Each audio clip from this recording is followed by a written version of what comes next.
right, guys, welcome to another episode of The Floor is Yours. For our eighth edition, we have a very interesting topic for you guys. The motion stands at this house regrets the humanization of villains in film and media.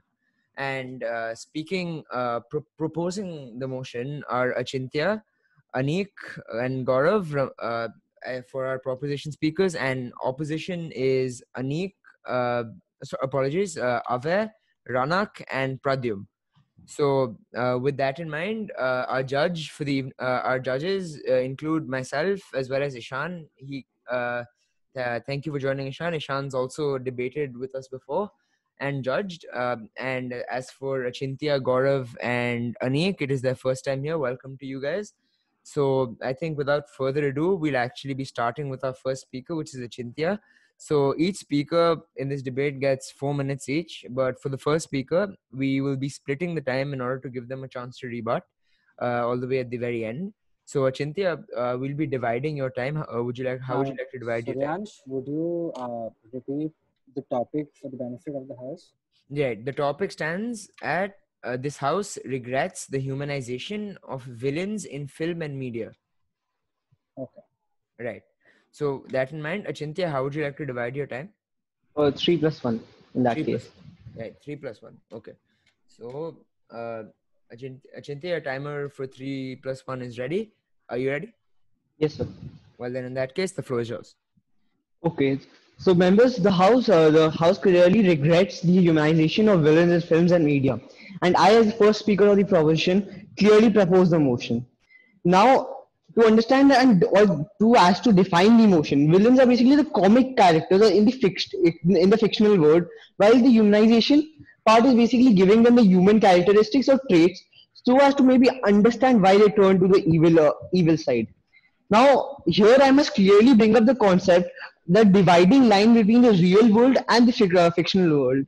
It is not possible to incorporate the aspects of the fictional world like the Marvel Cinematic Universe or the DC into the real world because both the concepts are very different, so as to say. There will be always a difference between them, and that's what underlies the motion today. Basically, when we speak about humanizing the so-called villains, we are quote unquote giving people the criminal, so as to say the reason to go on with the criminal activities, because at the end what happens through these films that the people start idolizing these villains. Now I must bring in two opinions here, the social opinion and the criminal opinion. Now as for the criminal opinion, even if we consider films like The Hunt and the very cliche recent film Joker, we must understand that there was an increase in some sort of an increase in the criminal activity since after the release of the film. On what basis? Because we provide the criminals with a human reason to go on with the criminal activities, because we quote unquote give them a economic, psychological or an emotional reasons that basically justifies what they are doing. As for the social opinion, we are basically people are idealizing these villains as some sort of, what should I say, because we can go into their situation. If a people is some sort of circumstances is thrust into a situation which basically portrays a situation that the person in the film was, they basically turn to the same path as the person in the film. And that's what I, as a proposition, as a speaker of the proposition, I must say here. This motion the humanization of villains in this aspect basically blurs the line between the right and wrong, blurs the sense of justice, blurs everything that we know as is truthful and is right in this world.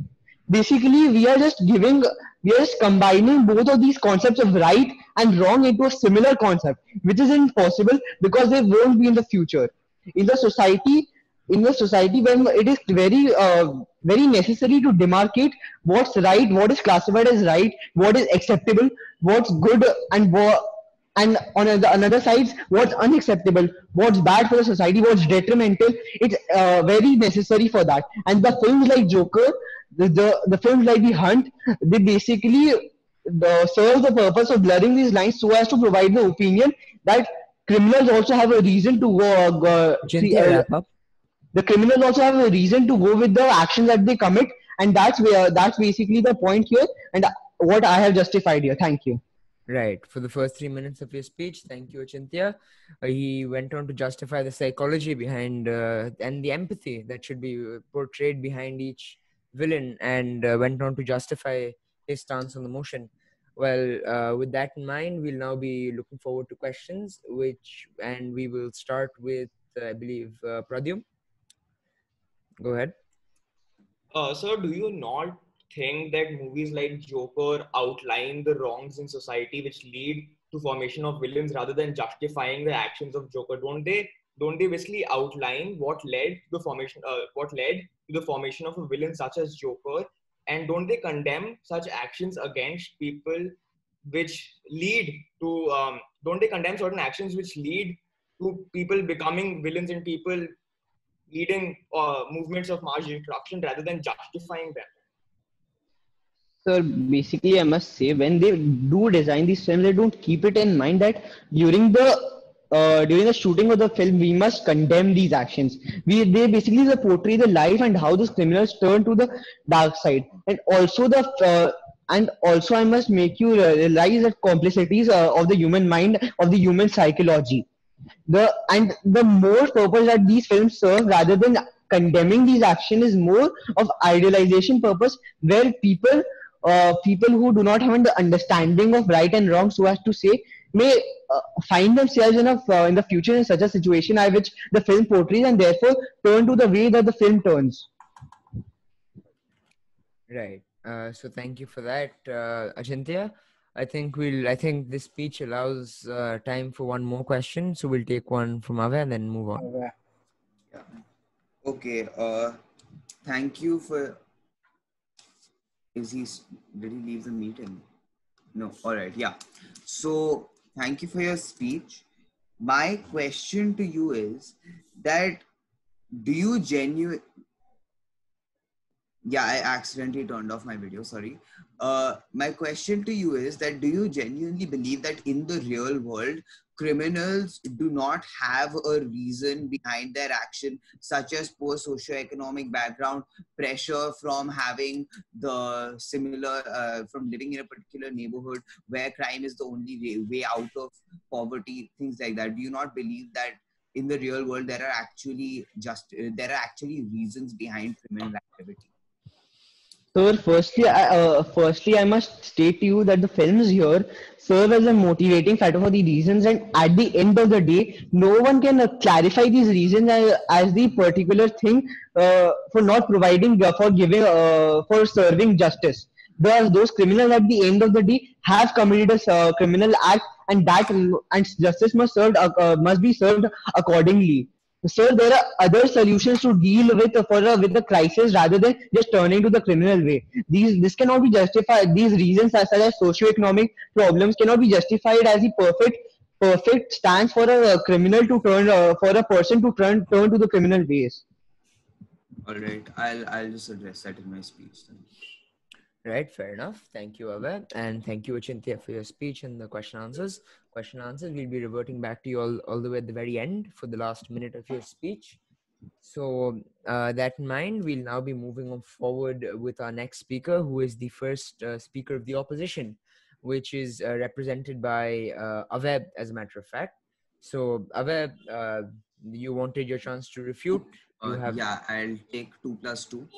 No, Aveb, that only applies to the very first speaker.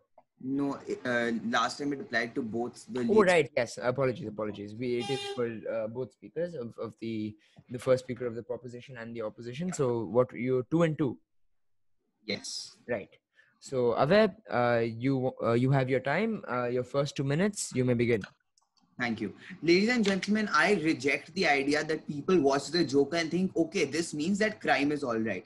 Ladies and gentlemen, the proposition's primary argument is that humanization is bad because it justifies a criminal's actions. To this, I have 3 responses.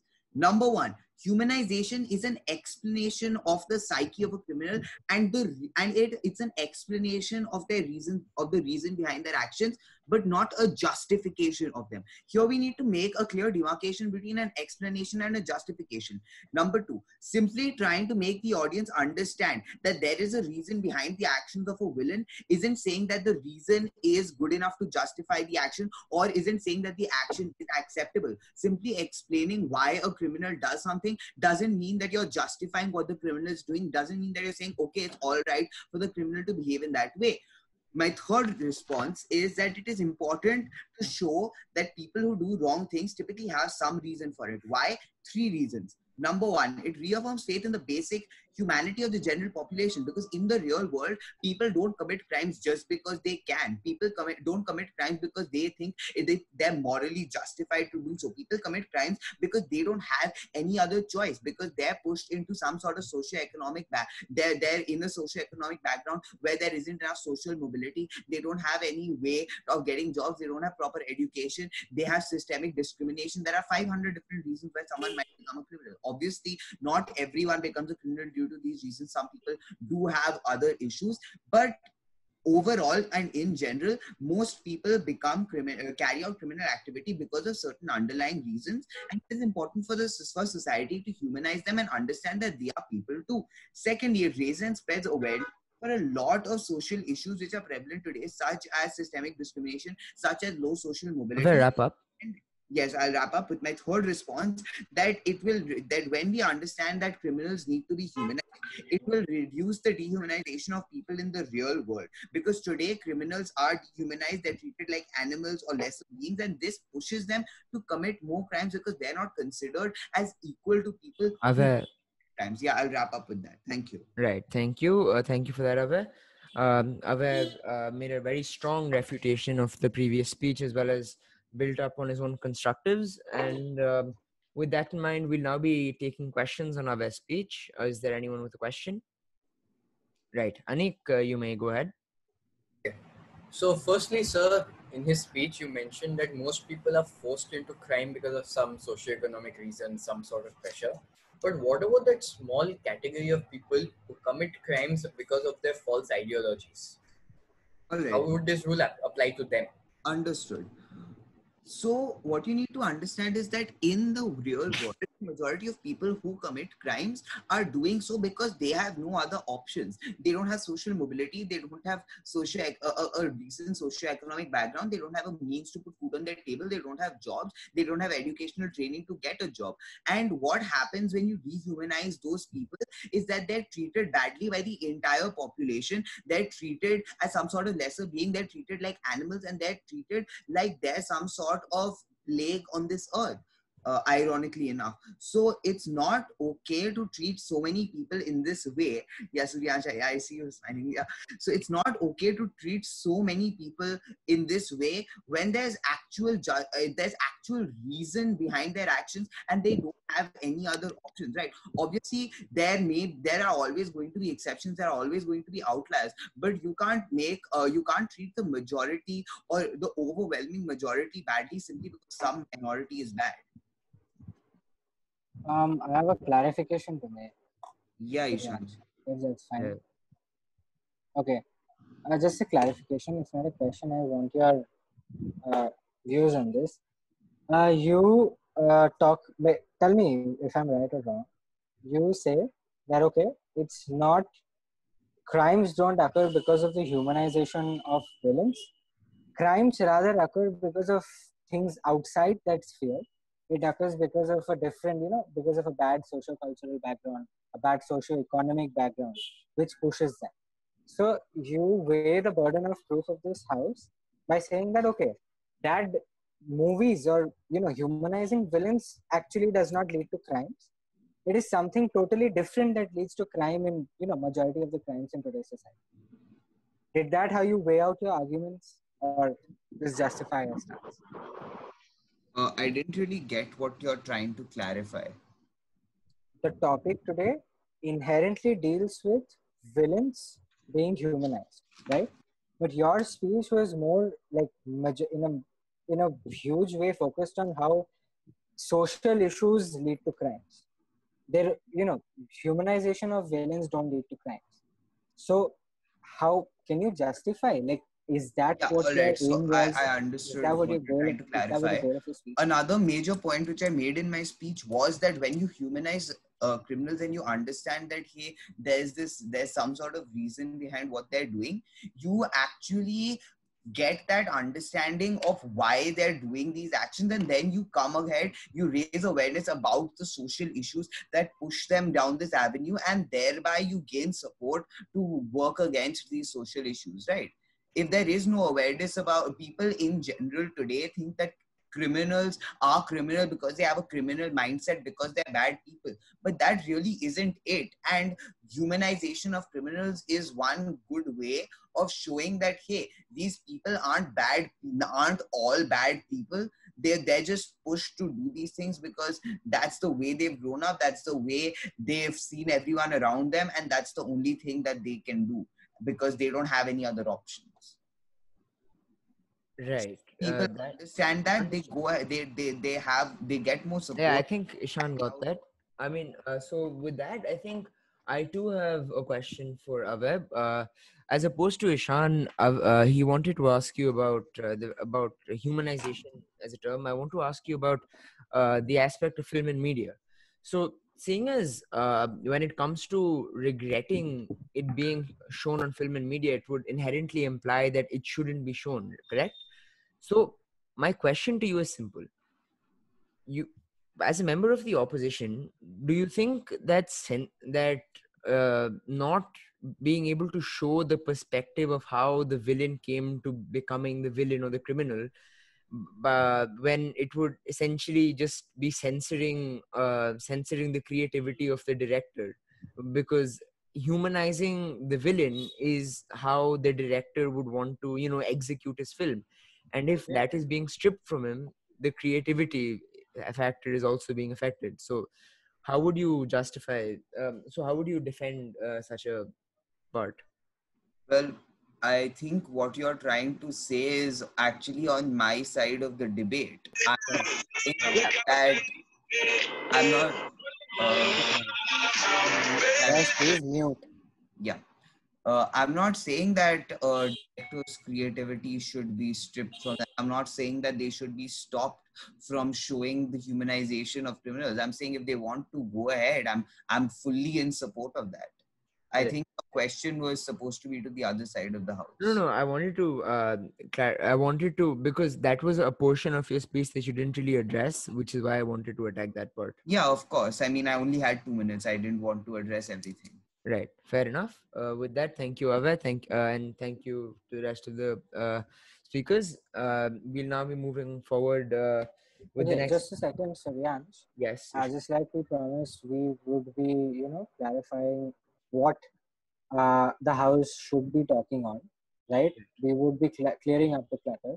So I'd like the rest of the speakers from now to address, like very rightfully, picked on by Achintya. I would like you to pick the question on, if the society does idealize these villains when they're humanized, why do they idealize them? I God, think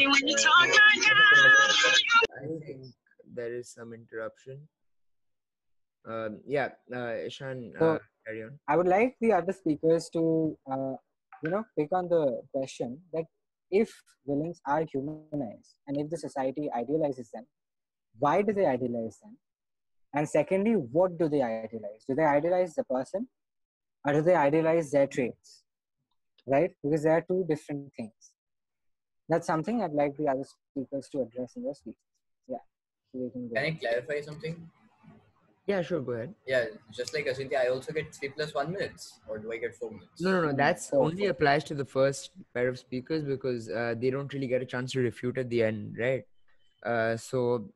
Just to provide fair opportunity to each speaker. So Okay, so I with get that, full 4 minutes. yes, you get a full 4 minutes. Right. So Okay. that in mind, Anik, you are the next speaker. So are you ready? Yeah. Right. So I see no time to wait any further, and you may begin. Okay. So, members of the House, what I would first like to underline for you is what exactly is humanization. when we speak about humanizing a person, we're talking about adding the human attributes to them so that the audience can fully understand their mindset, their motivations, and their intentions. Now, in the case of Joker, at least, I do not deny that it is a wonderfully and a brilliantly made movie. But we have to understand that humanizing the villain, not only does it blur the line between what is the morality of their actions, what is right and wrong, but more importantly, it creates a cause and effect, wherein the cause apparently seems to justify the action. And yes, while the member of the opposition underlined the difference between justification and explanation, not all members of the audience are able to make that differentiation for themselves. Many people will look at the what happened to Arthur Fleck as an explanation and a righteous justification for his actions, when actually it might not be so. Another thing is it influences the impressionable youth. Well, in general, it mostly the youth, but not always the youth. It influences the impressionable to such extents that they too are emboldened and encouraged to take up the work and to imitate their idols whom they have seen in films and in media.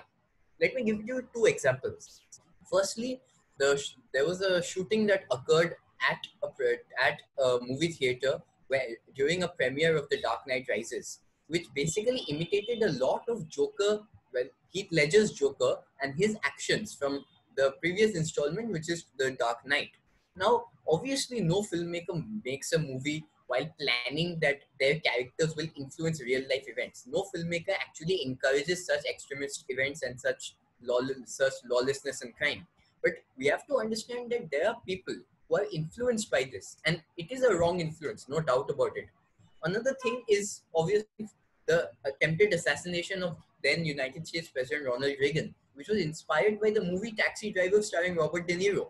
We have to understand and we have to address this issue that it is not a case of right or wrong. It is a case of impressionism and how it can be tackled correctly. Now, allow me to give you another example. I hope everyone here has read and possibly even seen the Harry Potter books and movies. Well, for the first 3 to 4 books and movies, we don't really get a character analysis of Lord Voldemort, who is the primary antagonist. But if you delve deep and read the fifth and sixth books, or the movies for that matter, then we actually understand what his mindset is, why he wants to kill Harry, why he wants to rule the world. Because until that point, we understand him to be the classic comic book or the classic villain, the one person who the hero has to defeat in order to achieve success and to finally be happy. But the fact remains that not all justifications are required. Sometimes, for the sake of, as the motion states, in film and media, sometimes for cinematic experience, an explanation is not required. Sometimes all we need is a bad guy. But I do not for 1 second suggest that dehumanization is wrong. For that matter, when we humanize characters, as the opposition will probably say, we make them relatable. But people, especially impressionable people, idolize these characters not just because their actions seem acceptable and correct. It is because they relate to these people. These people are often social outcasts. They have often suffered countless wrongs, but that's not the reason nor the justification for their crimes. People can relate to these incidents, that is true, but the fact remains that we have to condemn this and humanize. And you cannot humanize a villain for the simple reason that you will be swaying the large number of audience which cannot make up their own minds. With that, I rest my case, but certainly not my stance. Well, with a pinpoint ending to your speech, Anik, thank you for your words. Anik drew quite a few comparisons, quite a few examples from different films and different forms of media to justify his stances. But anyhow, let's see what the House I has to got disconnected from the meeting. Could somebody recapitulate what he said?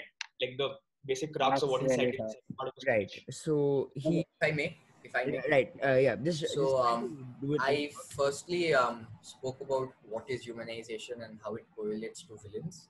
I gave a few examples to show this, namely Taxi Driver, The Dark Knight Rises, Lord Voldemort from the Harry Potter books, and then I briefly explained about the cause and effect, the difference between justification and explanation, and proved my case with that.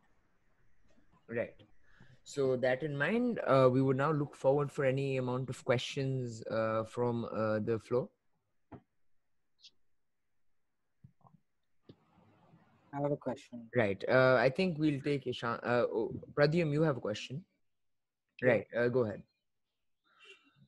So you said that Joker is a wonderfully and brilliantly made movie. Do you not think that it's a brilliant movie just because they explain how Joker is made a villain from a normal man trying to make his way in the world? And by censoring that and by saying that you cannot humanize villains, Joker would not be a wonderful movie anymore. Firstly, my reasons for appreciating Joker are entirely different. I tremendously appreciate the acting of Joaquin Phoenix and the charisma and gravitas by which he brings to the character. Secondly, you're saying that I appreciate a movie and I'm contradicting my own stance. That is quite untrue. And maybe you were disconnected, therefore you did not get my entire meaning. I said that in Joker, we are provided an explanation which some people might interpret as a justification for his actions, and but that is not acceptable, and many people might not be able to make that differentiation. Many people would relate to the character of Arthur Fleck because of his wrongdoings. But often making a character susceptible to the audience's sympathy, it can sometimes blur the line between what has he done? Has he done it correct, or has he done something wrong? And that's what I was trying to say. I guess you misunderstood me, sir.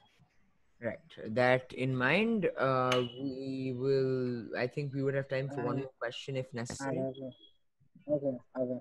Right. I think we'll take a question from Avar and see if Ishan has a question. Okay, so thank you for your speech, Anik. My question is that don't you believe that the very existence of the bad character or the antagonist or the villain or whatever it may be called, the very existence of that character influences the audience and not just the explanation, firstly?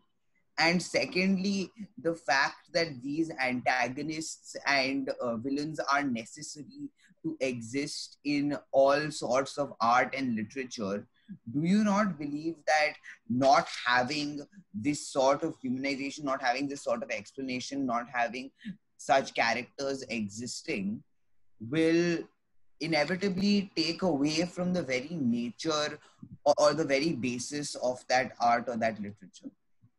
Sir, can you clarify your question, please? That's a twofold question.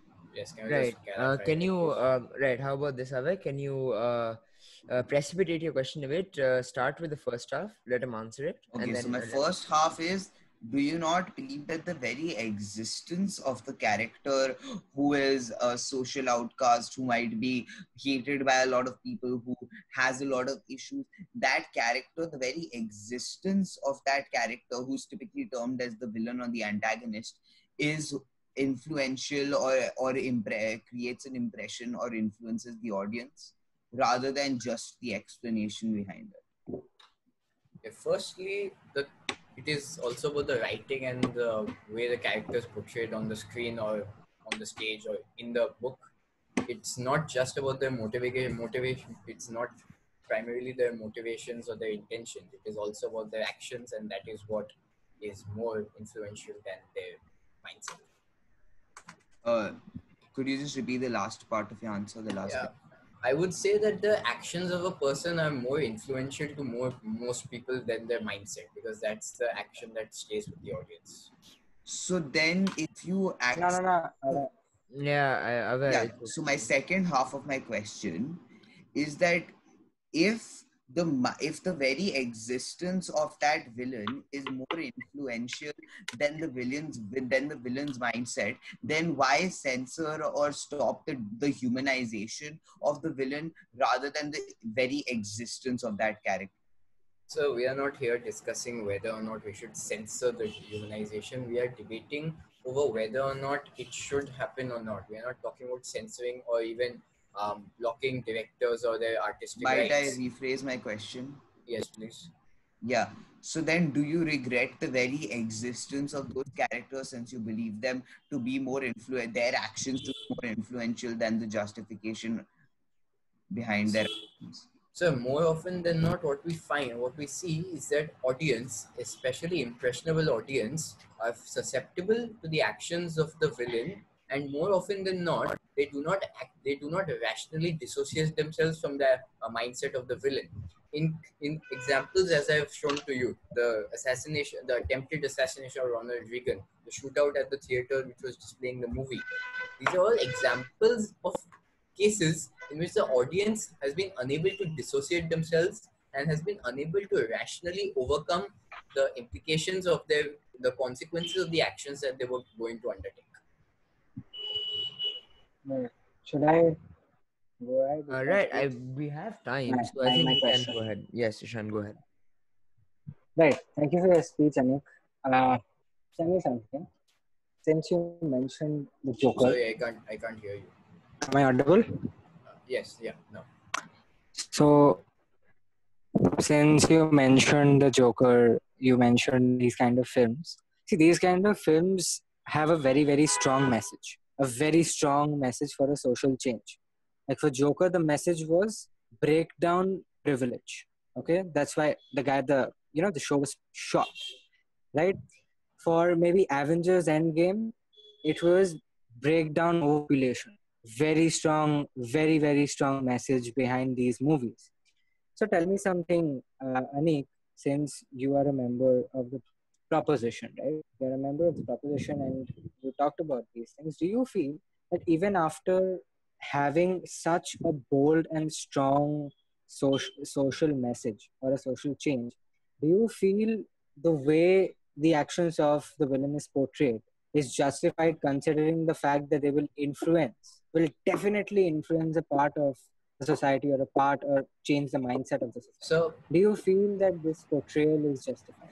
So the actions of the villain might not be justified because if you take the example of Infinity War and Endgame, Thanos is decided to wipe out half the universe to prevent overpopulation to save the universe. But if tomorrow a bunch of people start killing people all over the world just to reduce overpopulation, then it's nonsensical. They might have an agenda that we will reduce the population, we are saving the world, but it leads to lawlessness, it leads to bloodshed. And that is something that cannot be condoned at any rate, at any measure. Right. Right. Okay. Can Now, I follow up on that? no, I think we've Let me ask. gone into enough discourse already. Uh, I'd like to just switch in here, so if you don't mind. Very Sure. interesting thing brought up in Anik's speech. So for the other speakers, or like about addressing the question of who they idolize and what they idolize. So your voice Along is with that, cracking, I can't hear you. along with that, a very important thing that this house need to address here for is the fact that, okay, let's say for example, a movie portrays immense social change. Is this social change justified? Number one. Number two, is the portrayal justified? Is there a valid explanation to show that, okay, one person is taking the law in his hands and going haywire and projecting that social change? Is that right? Is that wrong? I would like the house to address that. Right? So let's go. Now that in my view, we would, of course, as Ishan said, we would look forward to such a theme being discussed upon this motion by all speakers. But do also mention your own constructives at this point in time. I would also request as many speakers to keep their cameras on. But anyhow, we would like to now move on with the next speaker, which is, I think, Ranak. Just a second. Right. Has anybody else spoken? All right. So our next speaker is going to be Ranak. Ranak, are you ready? Yeah, I'm ready. Right. Ranak, you have 4 minutes on the clock. You may begin. Right. So first, what we have to understand about the proposition and the house is the exaggeration which they have used and how they have tried to portray the audience as stupid sheep who cannot even identify the line between film and reality. So they have exaggerated the entire basis of how audience even looks at films and like, oh, this is a film. No, this is not a film. This is reality, and whatever the villain does is basically justification for me. So what I would like to clearly state is that as per the proposition, the way they have plotted out the audience is not so. First of all, at all, they can obviously understand the difference between film and reality. Now, another very important point which I would like to bring up is the arbitrary nature of the entire house and the arbitrary nature of the entire propositions debate. So there are words like villains and words like humanization. Now, both of these terms, when we analyze them in the context of impression, is too arbitrary. What is a villain for you might not be a villain for me. What is impressionable for you might not be impressionable for me. So who judges that what is impressionable to the society and what is not? That is why a censorship board exists. So if something is judged to be too impressionable for the common mind, the censorship board doesn't allow it to be aired on mass media. That's the entire reason why such a body exists. So we cannot arbitrarily judge that, okay, the Joker is the most impressionable thing I've seen. We can't arbitrarily judge that for the entire society. There's a reason why this board exists. Now, another very important point I would like to go into is obviously real life evidence, which I would like to state now by saying that we have to first look at the causation, which is impressionable movies, and the effect that is crime, because that is what we are going at over here. So first, looking at the highest consumers of mass media, we have got the United States and the United Kingdom. And both of them, through common sense, through any geopolitical common sense, will tell you are extremely medium-low crime rates or have low crime rates. Now let's look at the countries which have got the highest crime rates or the highest volatile criminal areas. Now these areas are Afghanistan, Somalia, Guatemala, and Iraq. And again, any geopolitical common sense will tell you that they do not consume any media. And if they consume any media, they're soap operas. So, and I don't think that in the House would believe that soap operas are exacerbating violence around the world. And now if the proposition still goes on to say that, yes, the audience is still mindless sheep who do not know how to differentiate between film and reality. But one very interesting point I would like to bring up is good impressions. Films also portray magnificent heroes who have impeccable characteristics in their character, such as honesty, kindness, selflessness. So do we see these being repeated over and over again among the general population? To the general population, when they see every single hero, they are not like, oh my God, this hero is doing this, so even I should do this. Then the world would be a completely better place. So that is why there is a clear distinction between film and reality. A film plays with aspects such as extremism. When portraying villains such as Thanos, they understand the extremity of the concept. No infinity gauntlet exists in real life. So you can't just clear half the population. So nobody will get the idea of clearing half the population. And now another important aspect which nobody has talked about till now is the legal aspect of it. The legal aspect of it is we have to vary the impressionability of a very small number of people with the freedom of speech and expression on the part of the directors. Now to weigh this, we have censorship boards. Now, is it okay to take the freedom of expression of all the directors in the world and other multiple various content creators just because one person is an oversensitive subject and would be impressioned by the content? Ladies and gentlemen, the law doesn't account for the oversensitive plaintiff. And now another point which I would like to wrap up. How much time do I have for this? You have 10 seconds. Okay. So now the other interesting point I will not be able to point out. The only thing which I would like to add is that the proposition seems like a very paranoid, overprotective parent who is scared of their 19-year-old son talking to a girl. And I'm sorry, but it just doesn't work like that. Thank you. Right. Now, with that anecdote, we will now thank Ranak for his speech. Thank you for highlighting some very different perspectives of this matter. So that in mind, let's see what the floor has to say to that. Are there any questions to Ishan? We will take Chintia's question and then move on to Anik. And then I have a question. So yeah. Right. So after these two, we'll move on to you. Yeah. Okay, so can I go ahead with the question? Yeah. Yeah. So Rana spoke about the freedom of expression of directors when they express something about the creativity in the films of when they humanize these villains. So, does the speaker also realize that the freedom of expression can be curtailed in certain instances when when it possibly is against public interest, which is the case here, where humanization of villains is like an idealization for the public. Yes, it's definitely. Obviously, all freedoms have certain curtailments, as you put it. But now the question is, are we to judge the curtailments, or is it up to an elected body, which is the censorship board? So now, if a movie is allowed to be projected in mass media, do you not believe that the experts who are in the censorship board believe that this movie is not considered to be as impressionable as the proposition puts it to be? So basically, to sum it up, if the censorship board allows a movie to be played in the halls, are we the ones to say that no, this is completely impressionable and this will lead to this will absolutely exacerbate crime rates all around the country? Can I have a follow up? Uh, I would say no, but if you feel it's very pertinent, I wouldn't stop you. No, so I just wanted to get a clarification. I don't need an answer to it as such. I just wanted to say the effectivity of the censorship board is also in the question of the purview of this debate, because as stated by the my fellow speaker of the proposition, there had been incidents, including at the movie of The Dark Knight Rises, when many people had stormed in theater and were resorting to violent methods, which greatly resembled the Right. Joker's methods in the Ajantya, first movie. that is something No, that I is don't think we'll take that question.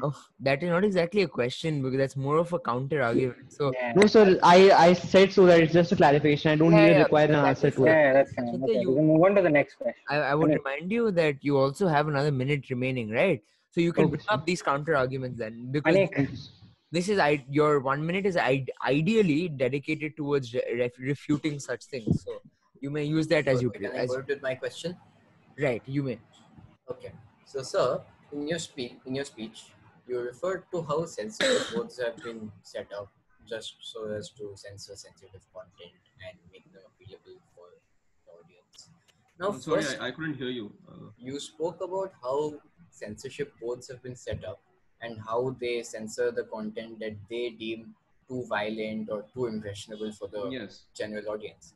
Now, firstly, how would you respond to the common knowledge that there are different ratings based on the content that is suitable for children and adults, considering the fact that youth under 18 and adults are often have proved to be equally impressionable to acts of violence? I'll answer that by saying that there has been a recent change in the ratings agency right now. Now the thing is that movies are not rated anymore, such as universal or universal / adult and adult. The rating system has changed to classify the adult movies as not adult but mature. So now basically what the rating implies is that you don't have to have so obviously you have to have a minimum age, which is the age of 17, but it's also meant for mature audiences. Now, if we were to judge mature audiences as to people who will be able to differentiate the line between film and reality, then I believe yes, the censorship ratings are absolutely correct. So can I make a clarification as to that response? you can, yeah. Let's see. Okay. So firstly, you're talking about mature audiences, but maturity is a relative concept that cannot be gauged by sight itself. In the shooting at the Dark Knight Theatre, at the theatre showing The Dark Knight Rises, it was an adult who stormed in and shot nearly 30 people dead. When the police went to his apartment, they were blown up because he had booby trapped it. Maturity is a relative concept. So how can He's you? got your question, Ranak. Yeah. Sir, I said it was a clarification. I did Right. not. Yeah, I said it was a Okay, clarification. okay, fine. So given that maturity is a relative concept, so your argument does not stand justified for that. Can I clarify that with my No, what I no, said? because My this is argument. not counting. Anik's Counter clarification argument. is not counting. That's why I Yeah. said that. No, that's fine. That's fine. Specific. I'd rather you answer my question. Our Yeah. Right, speakers, right. a clarification here would mean if you didn't understand what he said, you would ask him, what did you mean by that? So if I said, hello, my name is Suryansh, a clarification would be, oh, your name is Suryansh, right? That would be considered a clarification, right? Now Uh, keeping keeping that in mind, we would now be moving forward with our next speech. Thank you, Ranak. No. I said I Right. had. Oh, right. Yes. Yes. So sorry, Ishan. Go That's ahead. fine. Okay. So you talked about, you focused a lot on censorship and censor board. Yeah, okay. Censor board hai to what's the need? Mane, they are there, right? Now considering the fact that there has been a huge shift from the big screen to online, where is your censorship board when it comes to Netflix, when it comes to Prime Video, wherein movies which are rated 18 plus, or maybe let's take for example Sacred Games for that matter, a 12-year-old boy and he locks him up in a room and starts watching Sacred Games, there's no censor board there which can censor you. So give me your justification as to how you judge the effectivity of a censor board and how much you can stop the people of a society from viewing what they want to view. Yes, obviously. Now, over here, what we have to understand is that first, if I would just first like to talk about the series, right? So, as I put it in my argument, that the film directors play with the concept, which is extremism. So, where they portray the villain in such No, that's fine. You tell me. right. So You now focus on, yeah. the child, right? So Yeah. now you obviously we believe that all of us are not like people of every single age is not mature enough to view every single content. And now in this online age with Netflix and Amazon Prime, our freedoms have increased. Our freedoms have been greatly increased. Like our opportunities to view such content has obviously increased. So now over here, it is the child's choice and how the parents are being able to control the child. Like it becomes almost an everlasting debate because it is very similar to the debate which talks about what if a No. person just wants to You commit didn't a get my crime. point, Rana. My question asked you, do you feel that these kind of places, Netflix, Prime Video, ZTV, which have really gory, Yes, which absolutely. include films with nudity, obscenity, do these places need censorship, or do they not need censorship? And if Over here, if I would because of your speech where you relied very much on censorship, do you feel that okay, these places need censorship? Forget whether the child's parent is regulating it or not. Forget whether the child's choice is there or not. So Do you if we feel? talk about censorship as an institutional body going through every single series and cutting out what is required and what is not, or what is considered good and what is not. If we consider censorship in that light, then yes, it does require censorship. Okay. And just another clarification, just a small clarification. Uh, okay, fine. I'll address it later. It's fine. Let's move on. So Yans, Okay. let's move on. Right. That in mind. Thank you, Ishan, and thank you, Ranak. We will now be moving on forward with our last speaker of the proposition, which is Gaurav Rampuria. Gaurav, are you with us? Yeah. Am I Right. audible? Yes, you are quite well audible. You have 4 minutes, like all the other speakers. And yes, I see no point in delaying. You may begin. Now, members of the House, as a third speaker of the proposition, I would like to bring to your attention the various negative impacts on society in general as a result of humanization of villains in films and media. Now, the first speaker mentioned that humanized villains allow the audience to evaluate a situation from an alternate point of view and serves as an explanation of the villain's actions and not a justification. But firstly, sir, such a distinction is not made by the audience, by a majority of the audience members.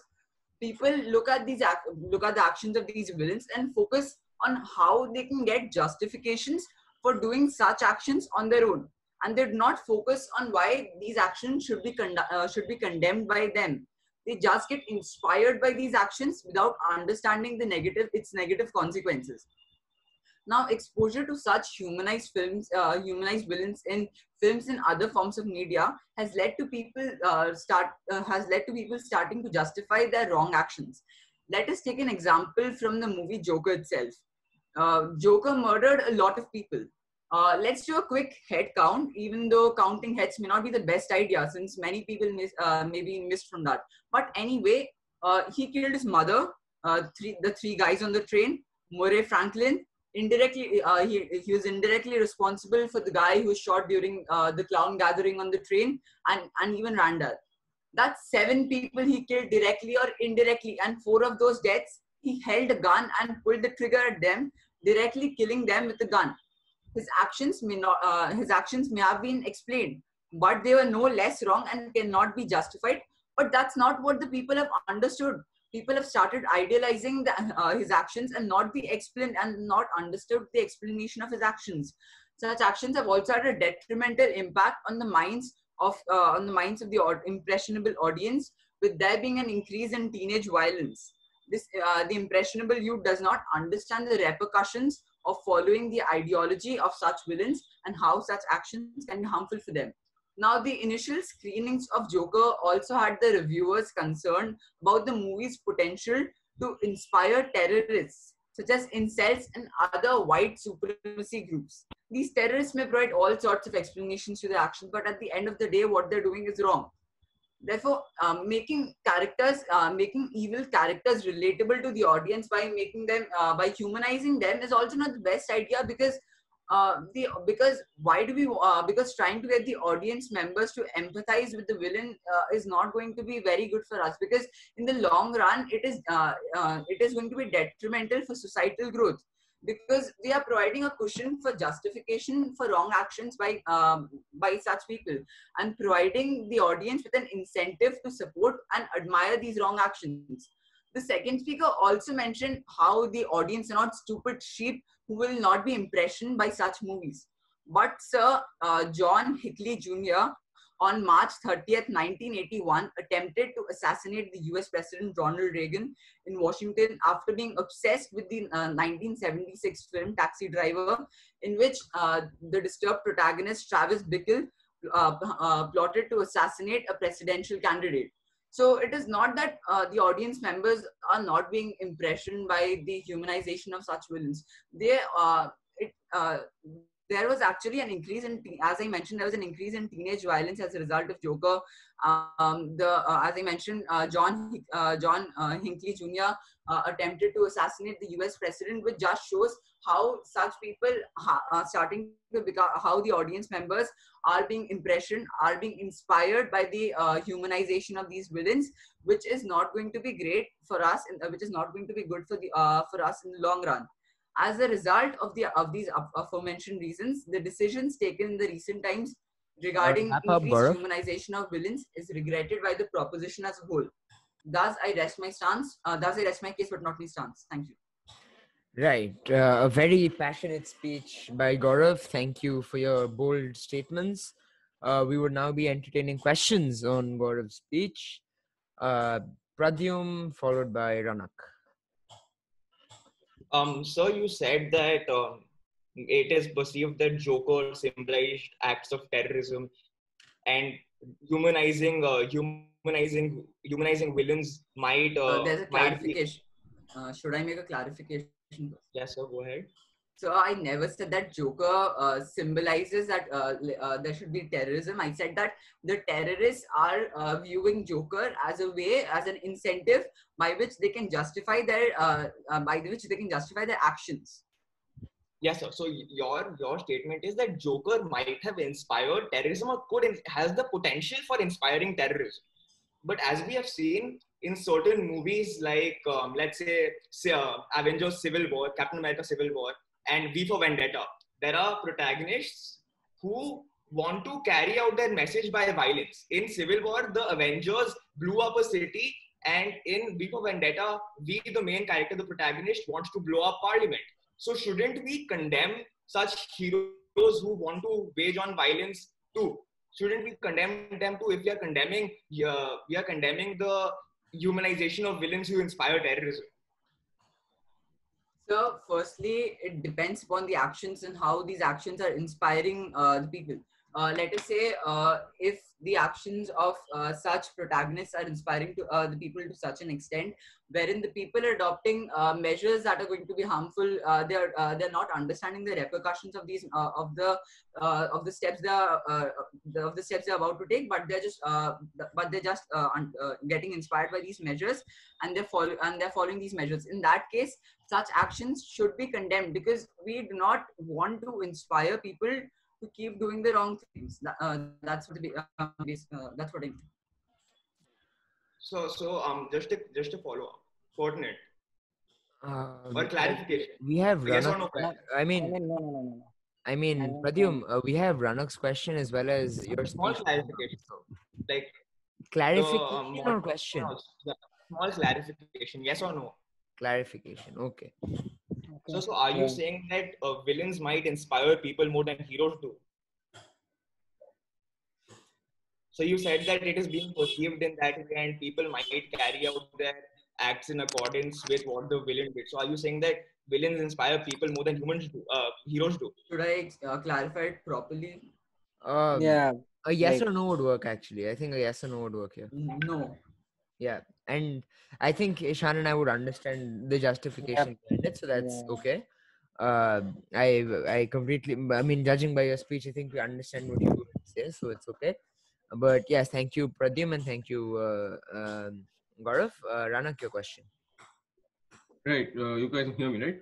Right? Yes, we can. Yeah. So, sir, during your speech, you really pointed out really serious crimes such as attempted assassinations and even near societal crimes such as white supremacy groups, which have all been inspired by movie. So, sir, do you believe that, let's say, if this movie had not released, these crimes would not have taken place? That this movie is the sole reason for these crimes taken place? So, do you believe that? So what I'm trying to say is that as a result of these movies, we are accelerating the growth of the things.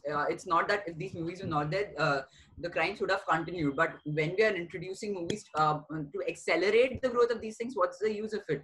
We'd not want to we'd not want to accelerate an already. We'd not want to accelerate something that's already very harmful for us, and that's already at a very high level, very high level already. So we not want to accelerate those things. If the movies are not released, definitely terrorism would not stop. But considering that the movie was released, some terrorists had considered this as an incentive so that to justify the actions. So it accelerated their actions even more. Okay, I can't follow up, can I? I would recommend you don't, but seeing as you don't have a speech after this, I think I would want to listen to it. No, there is a speech, I think. Your speech, you don't have another speech left, right? So I think you can carry on. Yeah.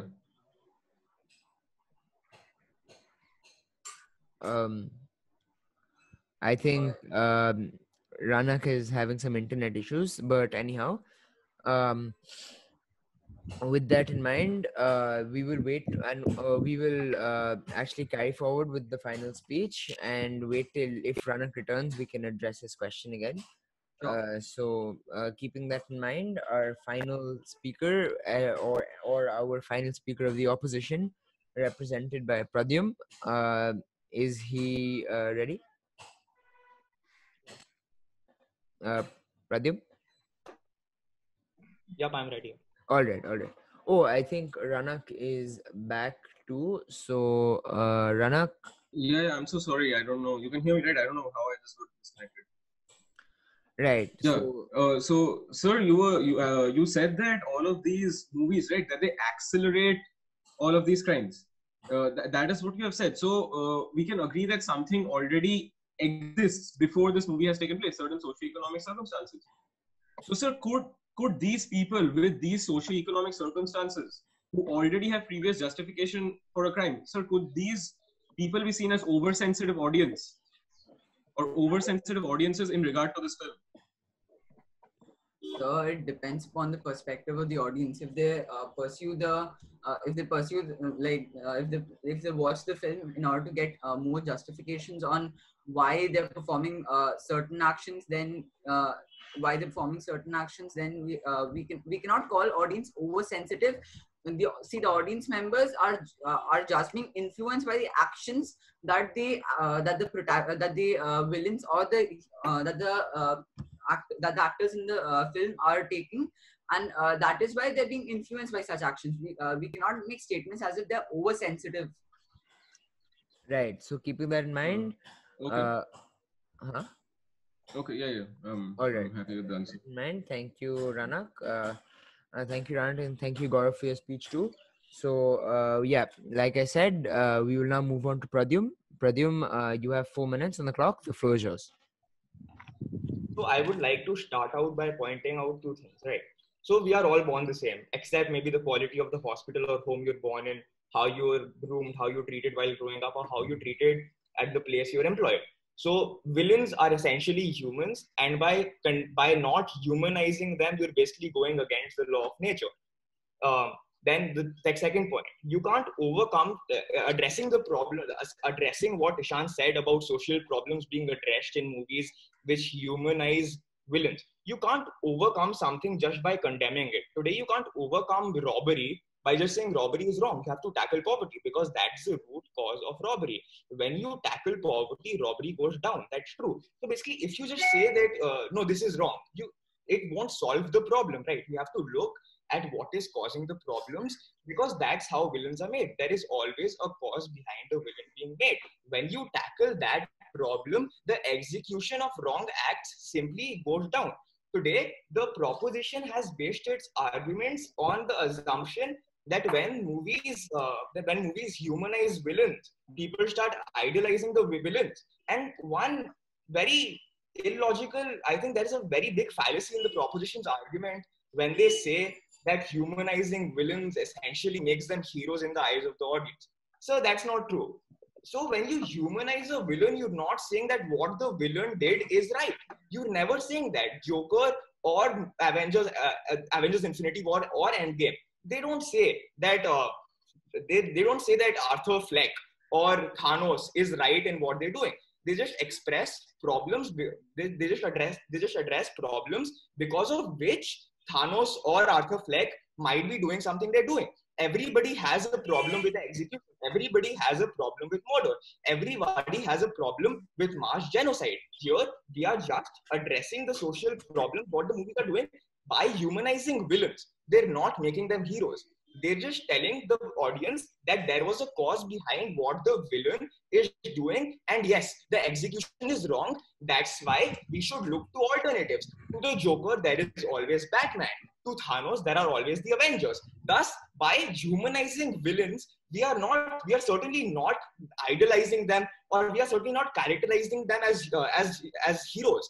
Today, if you go on to Google, you'll see that Thanos and Arthur Fleck and Joker are classified as supervillains. Thus, they are trying to address a social problem. Yes, their execution is wrong, and the movie is trying to express that. Yes, there is a social problem like overpopulation, like there's something wrong with the system, people having privilege. The problem is being executed in a wrong way, and that's what the movie symbolizes when they say that the villain is defeated. When the villain is defeated because the way he's trying to carry out or trying to express the social problem, or he's trying to solve the social problem, when the villain gets condemned, the movie symbolizes the fact that there's a social problem, but the villains are not heroes. Yes, we are humanizing the villain, but we are not expressing them as heroes. Now coming to another refutation. So the second speaker of the proposition said the Joker is a wonderfully and brilliantly made movie.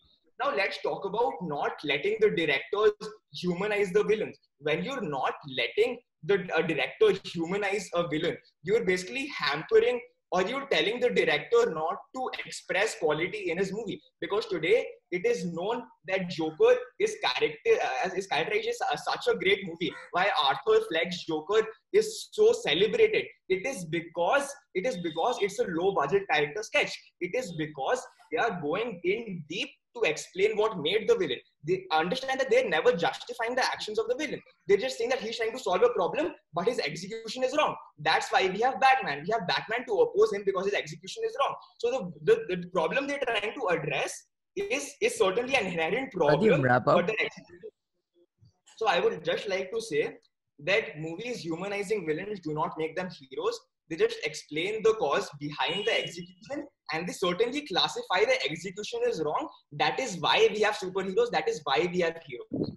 Thank you. Right. That in mind, thank you very much, Pradyum. Pradyum, with his very well-rounded speech, tackling almost every aspect as brought up by Ishan as well as myself, and made some excellent refutations towards the proposition, making his very strong stance felt in the flow. We will now look towards the flow for questioning. Is there anyone with a question? Right, Anik, you may go ahead. So, sir, in my question, I won't use the terms villain and hero.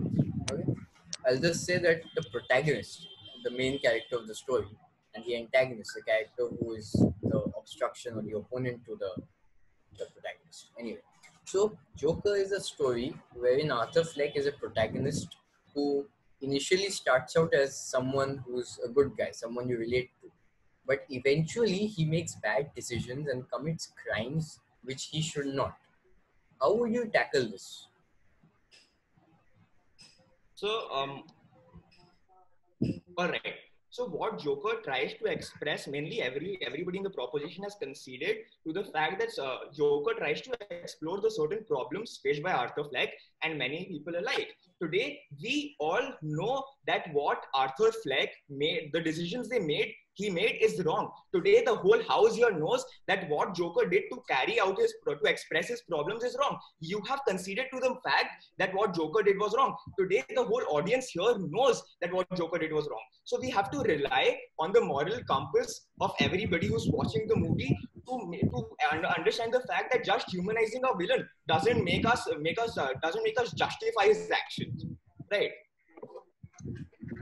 Right. Can I just Right. respond I to have that a once? question. Yeah, can I respond to that once before we go over to the Uh, Right. Respond. I don't. Actually, yeah. Go ahead. Okay, fine. Actually, you know what? Let it be. It's okay. Fair enough. Okay. That in mind, Ishan, your question. Hello. Am I audible? Yes, you are, but I think Yeah. there's a lot I of mean, background noise because of some wind. I think Yes, that is now suppressed. It's not Can the others mute themselves while he asks? hello. Hello. right. Ishan, I yeah. think. Am I audible? Yeah. Okay. Pradyum, if okay, let me take George Floyd's case, right? Now, George Floyd's case, the people who are protesting, they want to bring about a social change. Donald Trump says that the social change is right, but the way that you guys are trying to carry out the social change is wrong. Donald Trump tries to reform that. Donald Trump ends up in his bunker. Similarly, let's say a villain is portraying social change according to your speech. Now, considering this fact, do you think if a villain is portraying social change, the hero who's trying to hinder that should be boycotted? Or the hero is wrong in any way, who's trying to act as a hindrance to the social movement that the villain is trying to bring about? Right. So understand that the villain is classified as a villain simply because of the way he's trying to carry out social change. Now, what the hero is trying to do is not to oppose the social issue of overpopulation or of there's something being wrong with the system. We all know that there are problems prevalent in society. What the hero is trying to do is he's trying to oppose the execution or the manner in which the villain is carrying out the solution to the problem. Suppose by, let's say, in the case of Thanos, mass genocide. Today we have alternatives to that. We have family planning. We have education.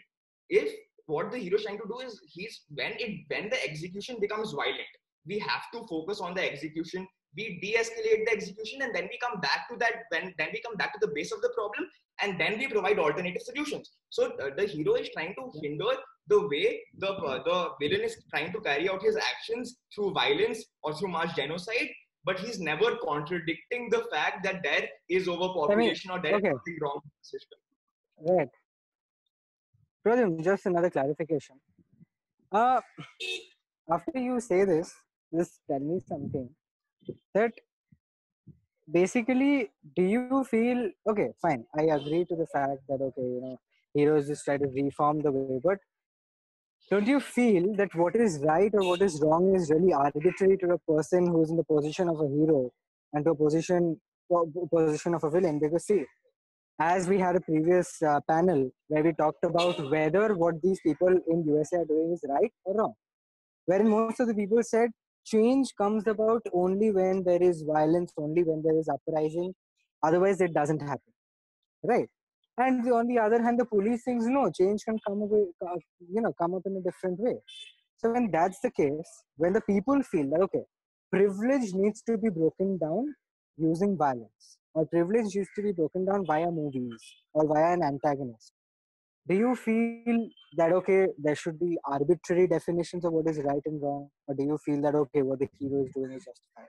So today, what the opposition is proposing is partly against arbitration. If we start humanizing villains, then we simply go against the arbitrary argument there is about villains being bad. So if when we start humanizing villains, then only can we notice the flaws in heroes too. Don't you think so?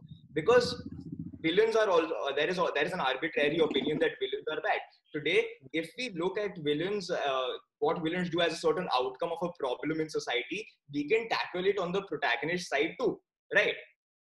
Do you get my answer, or do I justify Yeah, I it? think we got it. I think we got it. Yeah, I got cool. it. Yeah. Right. Moving along. Yeah. Thank you, Ishan. Thank you, Pradyum. That in mind, after Pradyum's speech, we would now be reverting back to our very first two speakers from both the opposition and the proposition to let them refute for their respective stances for the last time. So we will begin with Ashintya, who had Okay. opted Yeah, for a minute at the very Yeah. end of the speech. So yeah. Achintya, yes, Avan? Can I go? Yeah. In the final speech, the opposition goes first, if I'm not wrong. No, it is the proposition that goes first and then the opposition. The order reverses during sum up speeches or the speeches for the first two speakers. I mean, the order here in the floor is yours. We've been following that. The Fair proposition enough. All goes. right, Achintya, go ahead. Okay, so can I go? Yeah. So basically, I have to highlight some of the fallacies in the opposition speeches. Firstly, both the speakers, the first speakers of the opposition stated that the criminals already have a reason to commit a crime. They don't need to idealize the movies like Joker or The Hunt for getting another reason. Firstly, I must say that there are two reasons. The proposition has been highlighting two reasons of the movies why they are detrimental to society: motivation and justification. Motivation basically gives a criminals another reason to go on with the crimes, saying that see, I am in the same situation, so this is where I should go ahead with it, in basically the criminal's mind. Now the third speaker of opposition stated that the villains are basically humans. Sir, you must understand the line between the fictional world and the real world. When we talk about humanization here, we are talking about bringing in the aspects of the Marvel Cinematic Universe which exists in comics into the real world, which is different. Now he talked about solving causes like poverty. Sir, you must understand that when you talk that these films only highlight the cause, there is no being, Achintya, wrap up. yeah, there's no real development in the real world as such also. It may be partly because of government inefficiency or something else. The cause remains the same and there has been no improvement, and therefore the films do nothing but to just aggravate the situation and basically urge more people to do the crime. Right. That in mind, thank you for your speech, Achintya. We would now be taking one question on his speech. We would take it from, is there anyone with a question as a matter of fact? Could you just give me a second? I'll formulate my question and then ask. Right. Sure. In the Need to meantime, phrase it. right. So in the meantime, we would be having Ave's speech next as well to keep a note with the rest of the speakers. Ave, we're waiting on you. Okay, then Suyansh, I'll just refrain from asking my question. All right, that works too. Well, in that case, Can we move on? All right, yeah. then can I? Pradyum, you have a question? Yes. Your opposition, right? Pradyum is a member of the opposition. Opposition. Okay, fine. Go ahead. So you said that there's a distinction between the fictional world and the real world. However, the fictional world is an encapsulation of the real world, just with some supernatural aspects. And when you say that there is a huge difference between the fictional world and the real world, aren't you going against your argument, saying that humanizing villains will lead to violence and will lead to inspiring acts of terrorism? What happens in the fictional world affects the real world. What is posed in movies carries out a message to the real world, and there is a certain reaction to those movies. as your speaker. I understood your question, sir. I understood your question, sir. But that's the point that I'm highlighting here. Is that the point that these worlds are different, and what these films, when they humanize these villains, are doing that they're trying to incorporate the fictional world into the real world, and that's what serves as detrimental to the society. Okay, Right. no follow. Just a second, I didn't understand what Achinta Yeah, said. that's exactly what I I was. think Pradyuman asked a question about how there's a difference, but at the end he spoke about that the fictional world is basically a copy of the real world, a bit of a copy of the real world. I said that what the movies are trying. The movies are trying to bring about some change. That all good movies have a Basically, social message. Achinta, Yeah. I'll tell you. Basically, he's saying The Dark Knight as a movie is a fictional movie, okay, but it's trying to bring about a social change. So he's saying there's a complex intermingling of fiction and reality. Okay, So, that was his okay, I got clarification. it. I got it. So, but I don't understand how these films are aiming to bring about a change. So I don't understand how, because they are basically I am talking about the fact of what the proposition has been constantly proposing. Here is the fact that a population, I'm not talking about the whole population as a whole. I'm talking about the population, small population, where basically who idealize these villains, willing to idealize these villains, and the terrorists who take the cause of the villain as the cause for their misdoings in the world. Right. Okay. Understandable. Okay. I Thank you for the clarification. Right. Likewise. So that in mind, thank you, Chinthia, for wrapping what the proposition has to say, and finally we will move on to Ave to seal the debate for the opposition as well, and which will inherently be sealing the debate as a whole. So Ave, for the very final time this evening, the floor is yours. Thank you. Firstly, the lead speaker of the proposition has absolutely misrepresented an argument which I made. He said that I, as the lead speaker of the opposition, tried to say that since criminals already have another reason like socioeconomic problems and poverty and things like that to justify or explain their actions, they don't need a movie. That wasn't the point I was trying to make. The point which I was trying to make was that firstly, the representation and explanation of these problems on the screen raises awareness about them and causes social change in the real world. And secondly, it shows people that yes, criminals have have reasons behind their actions, and this transfers over in the mindset of the people to issues which are not all which even aren't portrayed on the screen. Moving on, he said that it is not possible to incorporate the MCU into the real world, and therefore humanization won't work. Ladies and gentlemen, even though the MCU is fictional, they're still portraying real people, even though it may be in a fictional universe, and the fictional universe is essentially the same as the real universe with a few changes here and there. So if they're trying to create social change in that sort of universe and explaining social change in our universe in the context of that universe, it still works. Moving ahead, he said that it blurs the line between right and wrong. Ladies and gentlemen, movies clearly show why what the protagonist is doing and the way they're doing it is comparatively better or superior or morally better or morally correct as compared to what the antagonist is doing. So I don't think that that explanation of why an antagonist carries out a particular action blurs the line between right and wrong in any way. The second speaker said that it creates a cause and effect where the effect justifies the cause. Ladies and gentlemen, that is not how cause and effect works. Cause and effect literally means an action and the reason why that action happened. It is purely an explanation. A cause and effect does not create a justification in any way. I don't know why the proposition believes that a cause and effect can in any way create a justification. The second speaker also said that at times, Wrap up. yes, I'll wrap up with this. He said that sometimes an explanation is not required, but ladies and gentlemen, the explanation of the actions of the villain is contrasted with the explanation of the actions of the protagonist. And here the comparative comes out explaining why the actions of the protagonist is morally correct as compared to the actions of the antagonist or the villain. Right. Here, rest my case. Right. That in mind, thank you very much, Ave. That was again a very strong speech that you delivered, and like we've seen in our previous debates too. So with that, we have come to the end of this debate, and I can safely say, after going through a rough go through my marking, Wait, I think. questions? Right. Questions. Yes. I clearly forgot. Apologies. Gaurav followed by an Anik. So, sir, you mentioned about how the actions of these villains actually does not blur the right between right and wrong in the minds of the people. But, sir, as I mentioned in my speech, the audience members are clearly being a small portion of the audience members are clearly being impressioned by such actions. If you take the example of the 19th of the Taxi Driver movie, as I said, a person got inspired to assassinate a presidential candidate as a result of being inspired by the movie.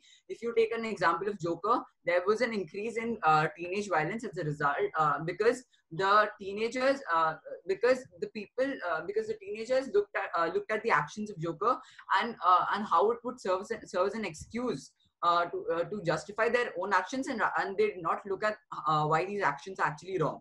So, All so right. how do you Yeah, justify I a got your statement? question. Thank you. Yeah, so here you need to look at the comparative. When a movie is showing clearly a social issue, it is highlighting a social issue, it is spreading awareness about that social issue.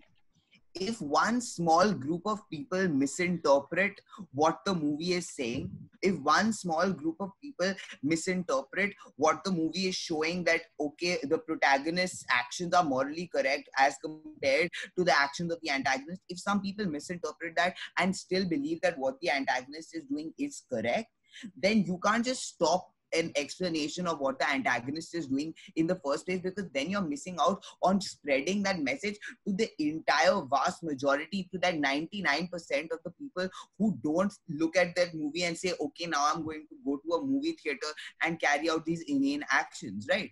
So if you're looking at the comparative, if you're going to cut out the entire thing purely because of the actions of a tiny minority, then that sort of logic can be applied to ban almost anything in the world. Right. That man.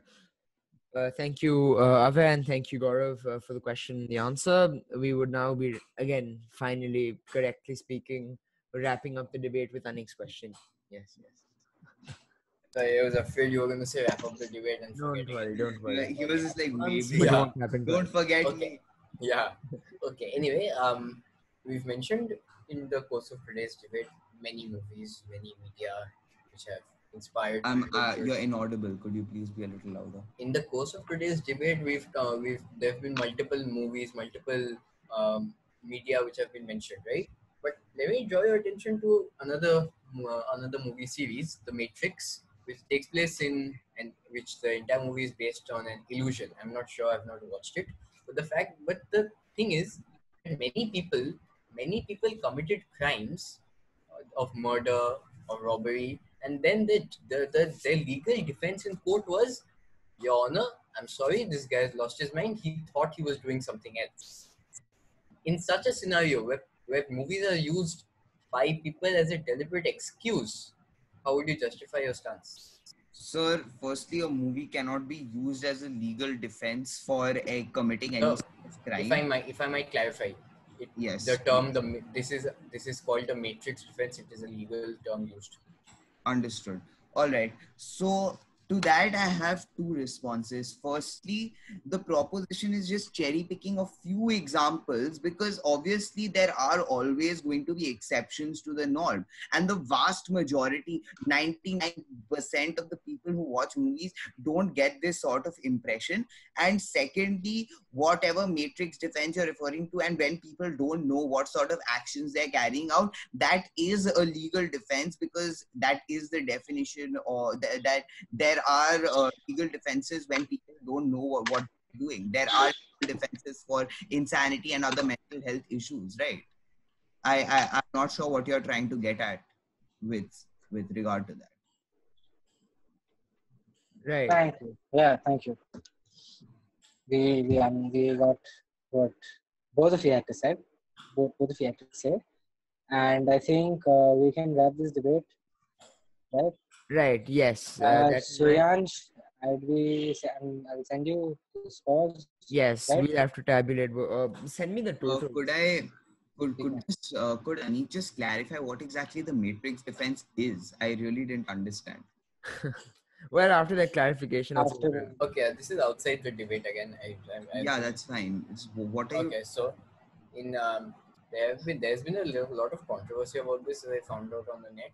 Like the matrix defense is, I think it's a thing used by certain lawyers.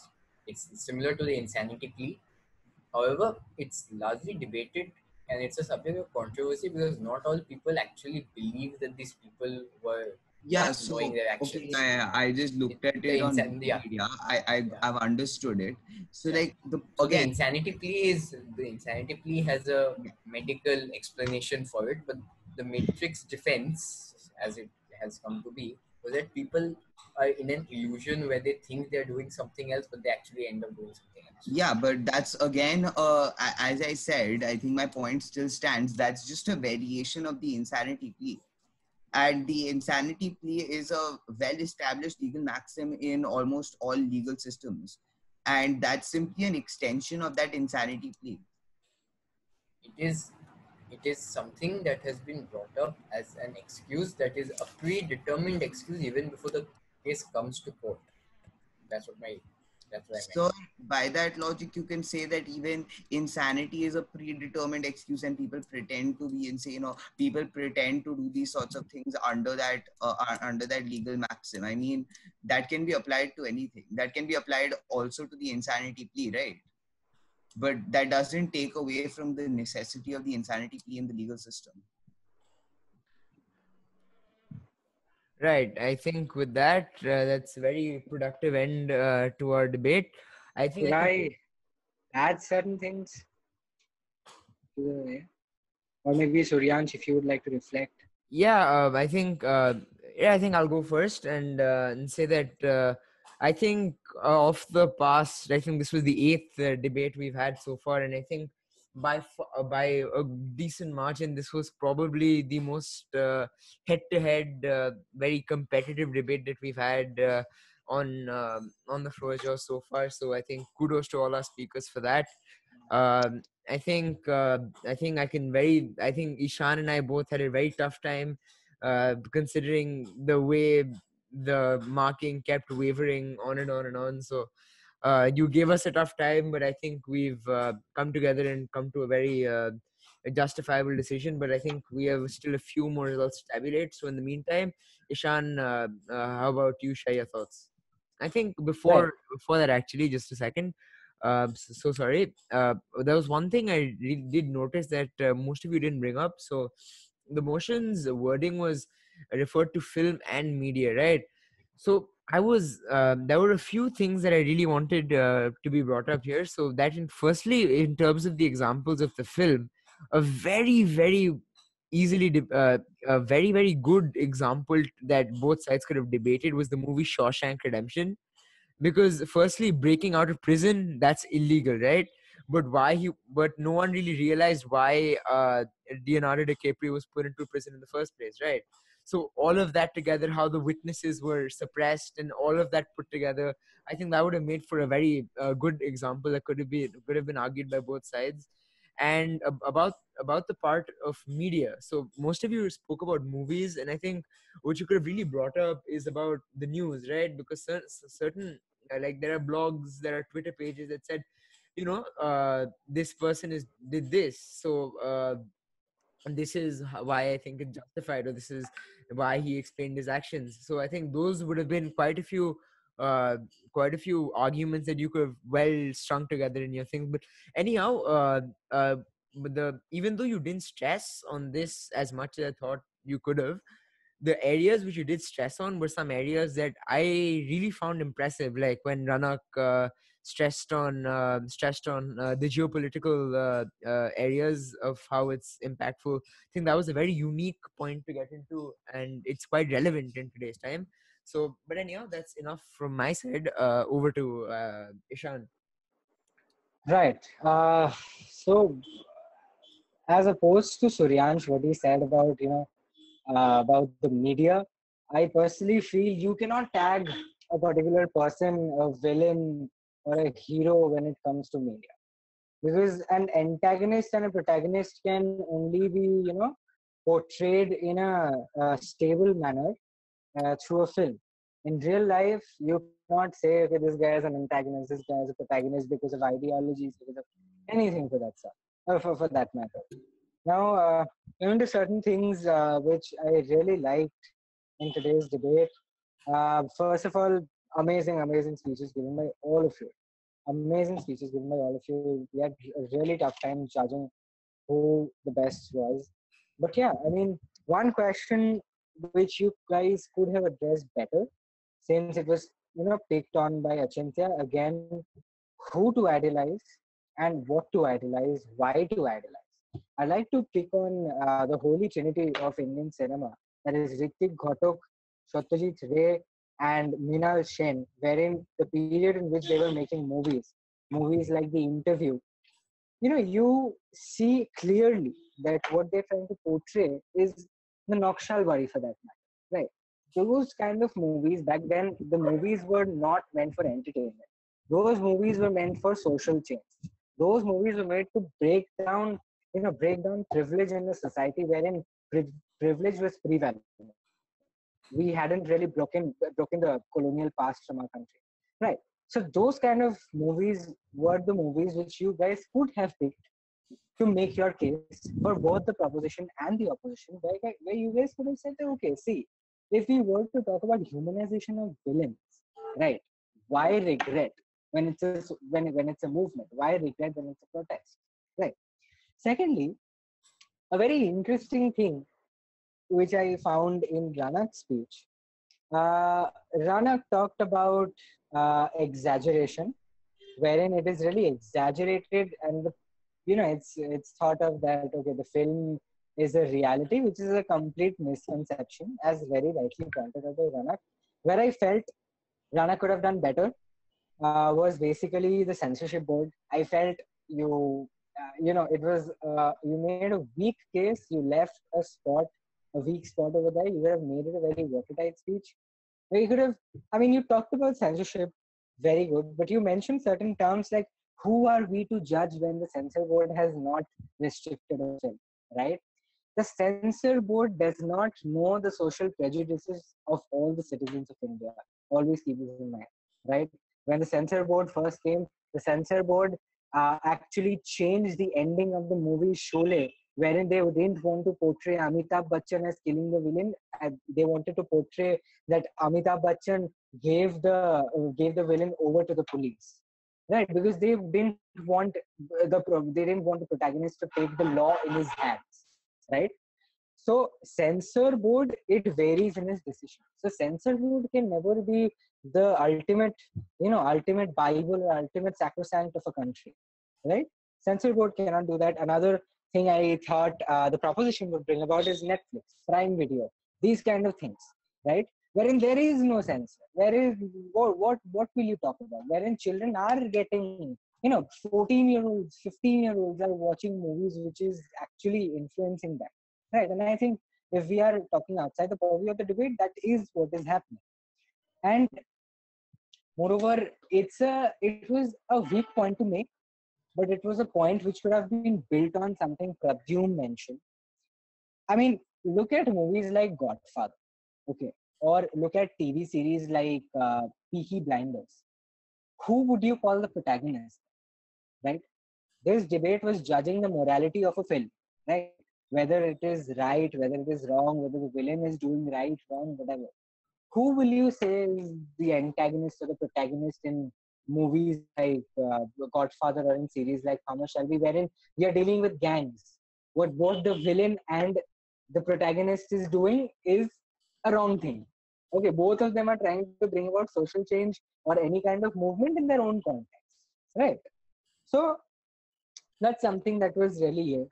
Then something Pradyum mentioned, to which I asked the question, if villains represent social change, then should the heroes be boycotted? Wherein he mentioned a very interesting point, where he said that, okay, the heroes try to change the methods or reform the methods in which, by the way, they're trying to carry out social change. Aware talked about how humanization does not justify crime. The first part of his speech, where in the first 2 minutes he talked about how social issues led to crime. He made a very good distinction between explanation and justifications. He made a very good justification as to how even fictional movies or even how Thanos was actually, in real life, he wasn't portraying something from the outer planet or something people couldn't relate about, right? See, that was a really nice thing I thought. And apart from that, yeah, really, really good debate which I witnessed today. And other than that, yeah, I feel one last thing that I would like to add is basically to if we were to judge the humanization of villains and films and media, whether we want to regret, I feel social change or a particular message remains constant. Now, every genre has its own way of portraying. Theater has its own way, literature has its own way, movies have its own way, and we have a very strong instrument in our hands in the recent times, that is the social media, right? Now if someone makes a movie about the George Floyd protests, and if someone writes something on social media about the George Floyd protests, okay, they're portraying the same thing just in two different ways, right? So I wanted the house to judge whether the idea potentially is flawed of a protagonist, of an antagonist, of what it resembles, or whether the method needs to be changed, and the idea is what will bring about change, right? So amazing debate that I witnessed. Thank you guys. I would really hope that you guys be there in the next debate again. And yeah, well, thanks to Suryansh for calling me for this debate. Thank you. Suryansh, you muted.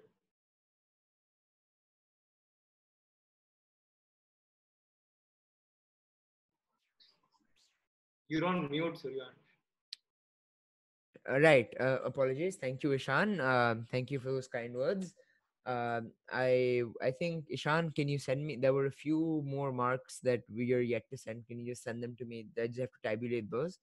So that in mind, I think is there anything the you guys would like to say about the debate, or is there anything y'all have to any criticisms or Also, Ishan, you asked me a question about when we talk about the protagonist coming in and providing the correct execution, Yeah. that might be arbitration, that the protagonist is always right. So I'm making a reference to Star Wars, right? So when you humanize Darth Vader, when you showed Anakin Skywalker and how he turned to the dark side, you eventually showed the flaws of the Jedi Order, right? I don't know if you've seen it, No, but but I can relate. Yeah. yeah, I think I do. I understand what you're trying to say. Yes. Yeah. He makes a fair point. Yeah. Ishan, can you just check the Zoom personal Zoom chat? There were a few more marks that were yet to be sent. We'll just quickly pause. All right. So now, without further ado, I think all of you are only here to listen to the awards, not to me and Ishan. So I think we'll be giving out the awards now.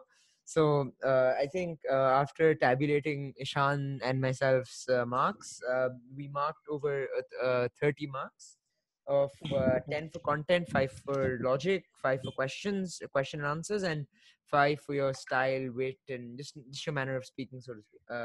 So after bringing all of that together, in third position, with in third position, he had some very strong arguments. Also, like every speaker here, it is Anik Anik Chatterjee in coming in at third. So congratulations to you, Anik.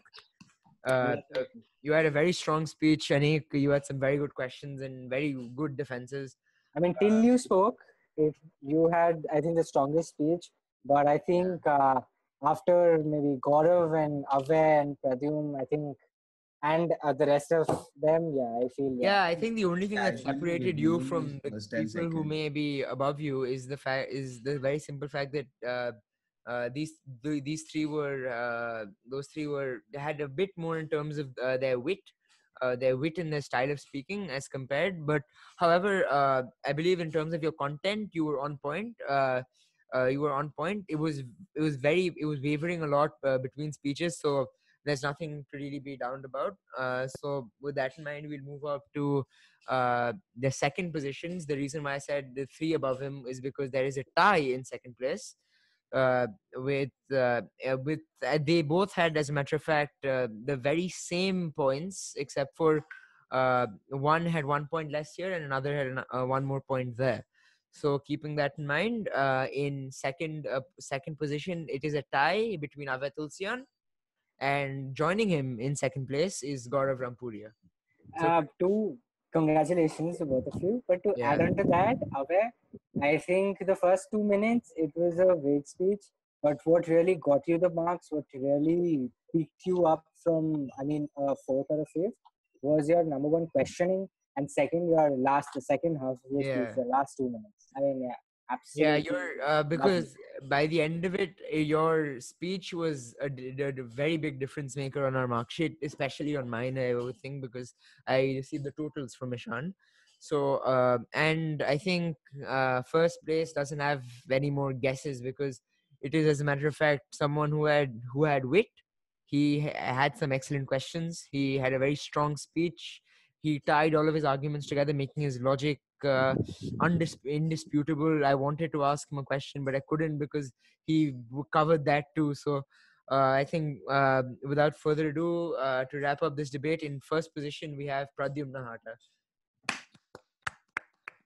Nahata. Okay, congratulations, but Rana, don't be disheartened because you were at 38 Yes, and Rana, you third were position was Yeah, I think I 38.5. got that. Oh, what was Yeah. the point difference between me and Nahata? I think This is a significant yes, margin. you and Gaurav were 40, whereas Pradyum was 41.5. Oh my God, Pradyuman. Right, Pradyuman. and we were marking on like per point. We were giving you a mark there, so it was very close. The only part where we gave 0.5s were in logic and in your wit. Yeah. Yeah. How So much did, where was it? What about Achintya? How much did he get? Was it close? Achintya's totals I haven't tabulated yet, but Abhay Please is tabulate them. really from my concerned rough about his LMB boys, huh? from my Bye, rough guys. I from my have rough to. marking, Achintya wasn't very close to all of you. But anyhow, I Okay, think How much but did he get? anyhow, Can you I just think quickly tabulate everyone that? is a winner here. yeah. Okay, I there's mean, no this reason was to the be most disheartened one because, of the Yeah, it most was fun. competitive Just debates for we've one of had. the Yeah. best, one of just the Yeah, for best debates I've intellectual ever seen. satisfaction. And I Pradyum, as Yeah, a really matter of fact, has had 2 wins in a row now, two first positions in a row. So congrats, yeah. nice. Pradyum. Not in a row, actually. I mean, Why not last row? time Yeah. and Abhay won, Right. and before that I won. Yeah, on your birthday, as a matter of fact. I think I remember Yeah. clearly. Yeah. Well, that in mind, thank you very much, you guys, for joining in. I think we'll really look forward to your coming in next time because today's debate was very productive and It was amazing. very high, very intense. So I think I really want to see it again and see some of your faces again in the future. So yeah, without further ado, we'll be wrapping up now. And yeah, that's what that was.